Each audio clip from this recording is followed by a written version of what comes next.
আল্লাহ দিয়েছে নবীকে সম্মান। সুবহানাল্লাহ।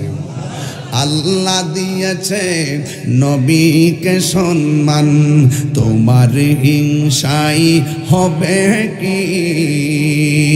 নবীর সনে বেয়াদবি করলে, নবীর সনে বেয়াদবি করলে আমল করে হবে কি?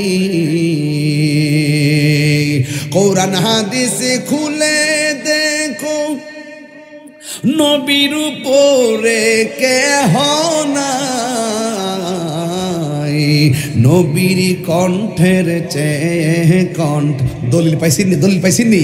খালি যে কণ্ঠে গজলকা গজলকা, গজলের ভিতরে দলিল আসেনি?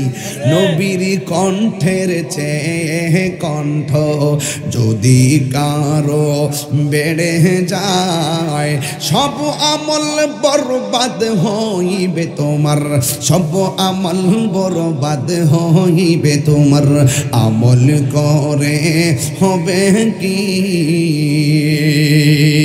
এত যে বাহাদুরি করেন বুঝবেন হাসরের ময়দানে কেউ কারো আপন না। আজকে ময়রা দেখেন কবরে, কেউ কবরে আযাবের ভাগ নিবে না। মৃত্যুর বিছানা পয়রা দেখেন, মরণের কষ্টের ভাগ কেউ নিবে না। আপনি একটু বিপদে পয়রা দেখেন, দেখবেন কাউরে আপনি পাইবেন না। হাসরের মাঠে কাউরে পাবেন না। এই পৃথিবীর সবাই টাকার ভাগ নেয়, সম্পত্তির ভাগ নেয়, কিন্তু কষ্টের ভাগ, কবরের কষ্টের ভাগ, হাসরের কষ্টের ভাগ পৃথিবীর কেউ নিবে না। কথা বলেন ঠিক কিনা? হাসরের ময়দানে কোন নবী কথা বলতে পারবে না, মুর নবী কথা বলিবেন, মুর নবী কথা বলিবেন।